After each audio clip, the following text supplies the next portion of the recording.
FromSoft makes some of the most marvelous and industry-defining games out there. They're truly incredible, and that's why we care about them, we care about their output, and we really would like it if FromSoft is a long-term, healthy company that can keep on delivering the goods. Now, a lot of this confidence and happiness was shaken earlier on in this year. Of course, the important thing is that we actually circle back around and offer follow-up, so that you guys can understand what's actually happening. So at the time, there was scrutiny because of essentially limited machine-translated data from 2012 to 2019 on, basically, it's a Glassdoor-like site in Japan. It appeared on Twitter. It humongously caught off, all the retweets, loads of people saw it. It then got a bit investigated into. Now, at the time, we covered it. We tried to dive into it and see what was really going on. And with those previous allegations, essentially it was that female employee was not given leeway for childbirth or childcare. One person saying there's a lot of turnover because of low pay. The average wage was 29,000 USD, well, the equivalent of that, which is really, really bad for Shibuya, that part of Tokyo, right? Now, the counterpoints there. So one thing was job difficulty, which is actually a mistranslation because what it actually means is job worth doing. So it's the idea of having a difficult, worthwhile challenge. So that, in a way, is actually a good thing. The average overtime is from a single person, so it's useless as a statistic. Also, maternity leave is protected by Japanese law with 6 weeks prenatal, 8 weeks postnatal, so whatever is going on with that thing, the person did have legal protections. The reviews were mostly from 2011 to 2012. It was only 13 reviews.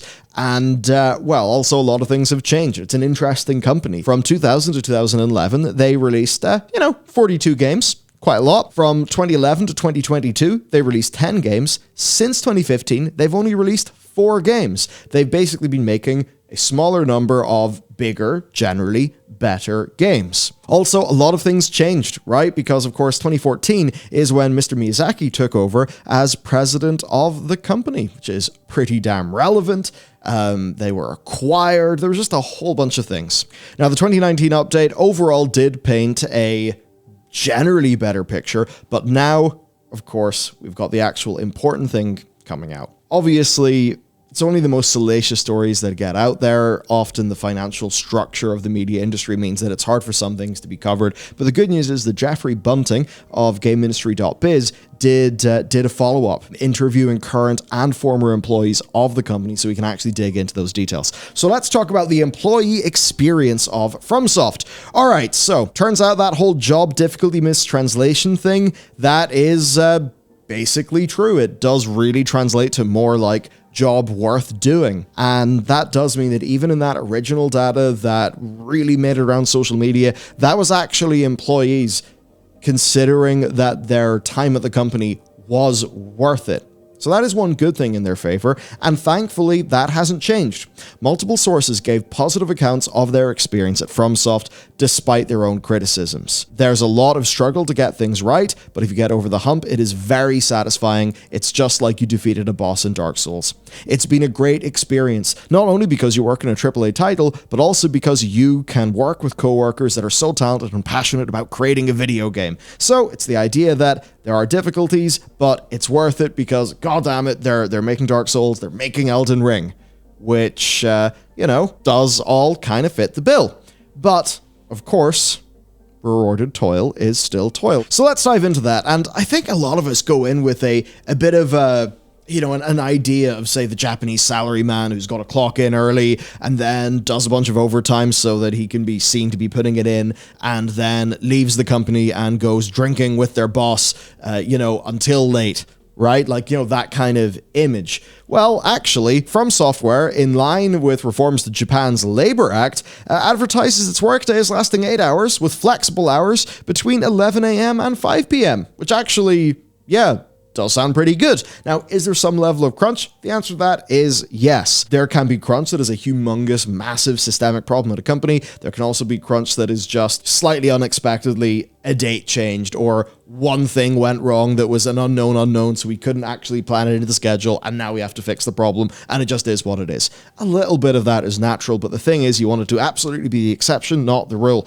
and you want to do your best to avoid it. So here's what we found out. It appears to be variable by department, with one source telling us there hasn't been much overtime work for me. Another one said that there is during critical times of game releases. I often had to work early mornings and overtime for 2 to 3 months. Another person said it's not as if crunch happens on a daily basis, and it's more common during the ROM check for the publisher or 2 to 3 months before release. Which, is pretty much, I think, if you've been following our channel, roughly what you would expect, right? So, not ideal, generally speaking. The blame for that goes back to management. What I would say is that is absolutely true. Sometimes there are unknown unknowns, right? It's almost like the sort of thing that an insurance policy might call an act of God.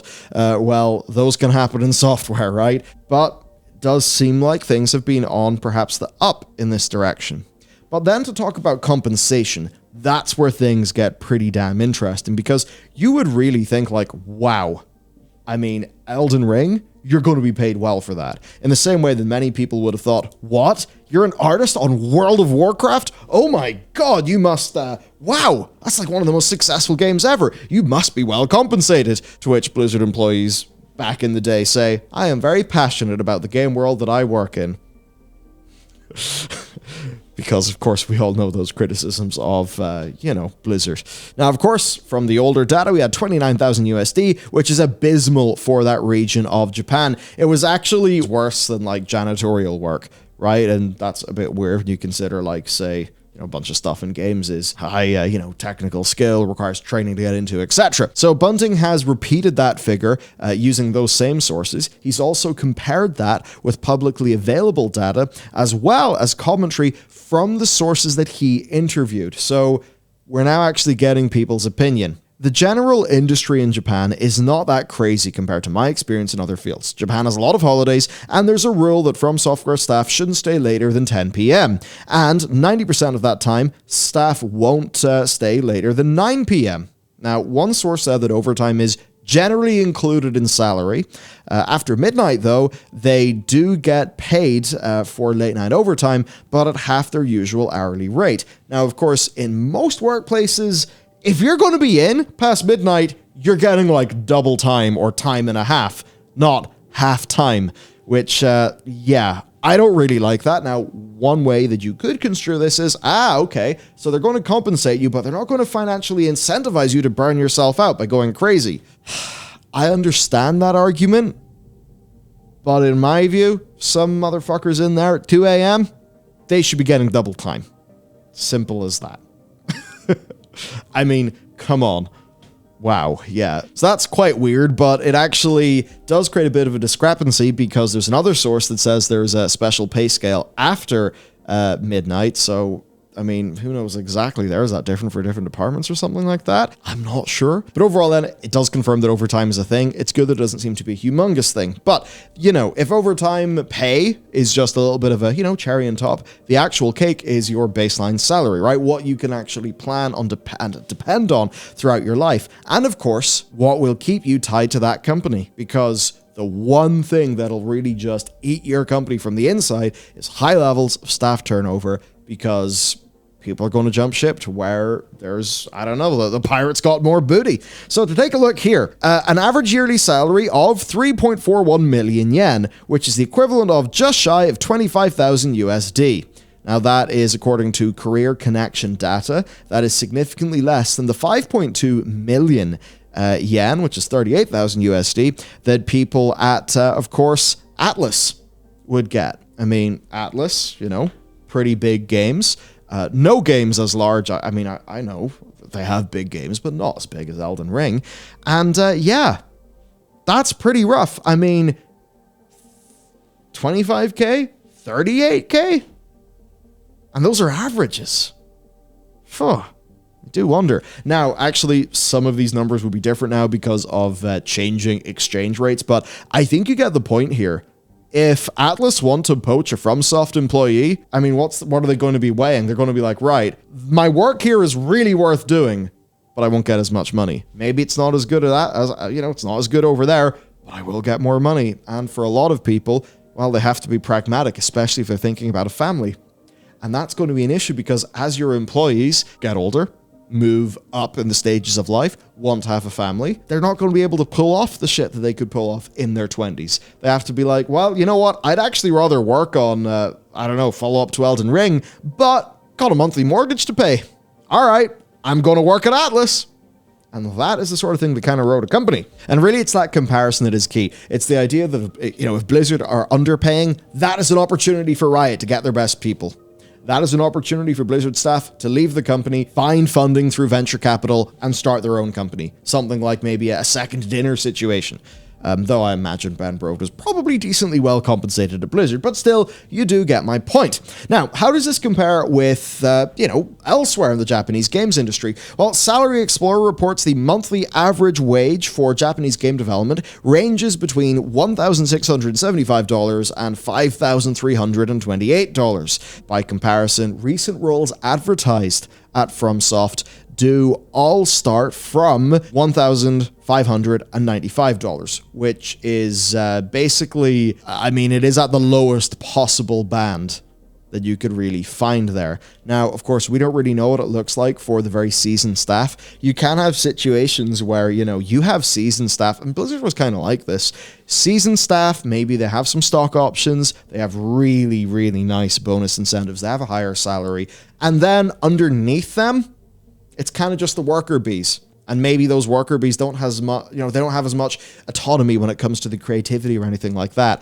And, that sort of thing can work with a more top-down structure where, your heads of department are kind of running a factory line, but it may not be the best way to build an excellent company that will last the test of time. That being said, From Software has obviously lasted the test of time, and it has found so much more success as time has went on. But still, that is certainly this is an opportunity for their competition. Now, what's also interesting is that whenever Elden Ring came out, it did so well that Bandai Namco actually announced that they would be raising salaries by an average of 50,000 yen, which is $362 a month, for all employees. And then, moreover, base salaries would increase from the previous $1,681 to $2,101, just to use the equivalents. Now, Bandai Namco is a larger company, but they're the publisher, so that's just their staff. That's got nothing to do with the people who've actually made the game. It's unfortunate then that we haven't very much seen something publicly like that from FromSoft, but they do have mechanisms that could actually help people, because the idea of you working on a game, it being super successful, everyone over at the publisher who are making, yes, money because they took a risk in your game, but let's be real, was Elden Ring really a big risk? Probably not. But it would feel pretty shitty if people at the publisher got a pay rise and you didn't. Now, you do get a bonus, and we'll talk about that in a little bit. So in material terms, what it means to their staff is that, the quote is, salary is not adequate. And this is compared to the cost of living in Tokyo, which I believe is a fairly expensive city to live in. And they went on to say that people close to them at the studio, so basically their mates at work, also said that they, didn't really appear to be satisfied with their salaries either. And to put this into some context, right, a one-bed monthly rent, right, one-bed apartment is $1,477, and the cost of living is about $1,008. You can obviously see that the wage from this company will not cover your rent and your cost of living, which could be a bit of a problem. Of course, this is something that, let's just say if you live in the city of Dublin, which is like a little miniature Silicon Valley, because a lot of big tech firms, they like that Ireland has a 12.5% corporate tax rate. Indeed. They've bumped ours up by 6% or something, so it definitely does make the South look appealing to do business in. But that's why, so many of the big tech companies are setting up in Dublin. And certainly, if you're a Dubliner who's not getting a big tech salary, you're going to feel that because your city just got a hell of a lot more expensive. We've even had a little bit of that going on, just a little bit up north in the city of Belfast, where, yeah, prices have been going up a little bit as more and more and more sort of big tech, companies like your PwCs, your Citibanks, those kind of Deloitte, etc. Obviously, where this is very, very, easy to do the comparison, of course, is Blizzard, where you had situations where Blizzard staff, because of being in, obviously, the bloody expensive hellhole that is Orange County. Is it Orange County? Yeah, it's Irvine, or whatever. Irvine is expensive as shit. That's the point, right? And you had situations where, game developers in their 30s are being forced to live like they're goddamn students, right? Like bunking with a bunch of their mates in a small apartment. And it's like, man, okay, we all do that in our 20s. That's fine. But you're a Blizzard. You've landed it. Surely this shouldn't be happening. So the idea that similar things could be going on at FromSoft, that's obviously an issue, right? That's going to be an issue for the future of the company, for the future of their games. Because look, with FromSoft, games are great. In many ways, they're also big pieces of shit. And I mean that with, honestly, in a bit of a loving way. But you know what I mean, right? They have art direction that marvelously outstrips their technical capabilities. Remember what Blighttown did in the original version of that game that shipped? But that's always been the thing. Like, they've never really been technological pioneers. Their games have never been the most optimized things on the planet. And I guess, yeah, isn't it incredible that, like, the likes of Elden Ring, Sekiro, etc., have been able to thrive even though they've had those issues? I mean, that's just how good their art direction, their combat design, all of those things are. But could you imagine if they had all of their strengths and their games were just way more stable, looked way better? I remember there's a whole bunch of interesting drama regarding, was it like new lighting technology for Dark Souls 2? But anyway, these are the sorts of things that, like, maybe if they paid better, maybe if they were able to do that, they'd be in a better state.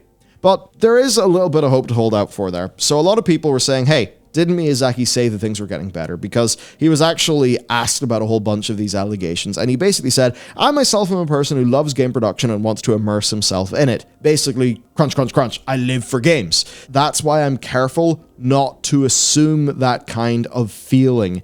He basically goes on to be like, yeah, like, I'm doing this, but he's been talking about, trying to improve the salary, situation of employees. In particular, in this term, we plan to increase the bonus standard by January and increase the salary of young to mid-career employees as a whole. And as a result, the salary of new graduates will be 26,000 yen.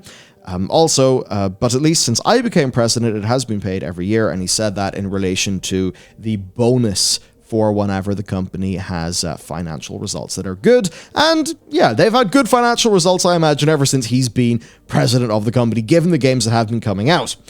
For example, since there was Elden Ring the previous term, it is basically 4 months worth and more for the core members of the project. So the point there is, if you are working in Elden Ring, probably a case of happy days, right? You're probably getting a pretty decent bump. Now, that being said, I mean, if that's 4 months worth of pay, and your average was, let's say, 30, the equivalent of $30,000 US, you're going to be in striking distance with Atlas and their average salary. So I think you would certainly hope that this isn't a one-off bonus, and that this is a bonus that employees can pretty reliably depend on as the years go on. But ultimately, though, the idea that a new grad's salary can't really cover a one-bed apartment and cost of living, that's going to be hard for attracting talent. It's kind of like a sort of an interesting thing that's happened in some of the journalism spaces where, there was companies like Vice, etc., that really pay pretty shitty. So and especially when you think about people having to pay off like their university debt. So it actually turns out that a lot of these big media companies, kind of like the old school journalism sort of side of things, the jobs don't pay well enough, meaning that the only people that can afford to do those jobs are often pretty privileged people from well-off families. And it's kind of interesting that does create, I think, a little bit of a perspective issue in some aspects of journalism. And, you would wonder, I suppose. Overall, then, we do know that From Software are working on a new Armored Core game, which, tell you what, I'm actually kind of down for that. especially given all that they will have learned. Seeing that be applied to an Armored Core would be bloody interesting. So there's that. Of course, some Elden Ring DLC, which is pretty damn awesome. So I do think that they are going to have pretty damn good financial results for the time to come, and that overall there likely will be healthy bonuses in place to staff. But, of course, at a baseline, month to month, entry-level staff are going to be having issues, and that crunch will become more likely in those key parts of projects. It seems pretty obvious to me that this is a company that could benefit from increasing these things. Like one of the people earlier on said, hey, you know, FromSoft's also not a massive company. It's like 350 people. And you might think 350 people, holy shit. Well, what that does mean that if you take the size of the staff that works on the YouTube channels of Linus Media Group, triple that and you have the development team, triple that and you have the company size of FromSoft. Your boy Linus is pumping.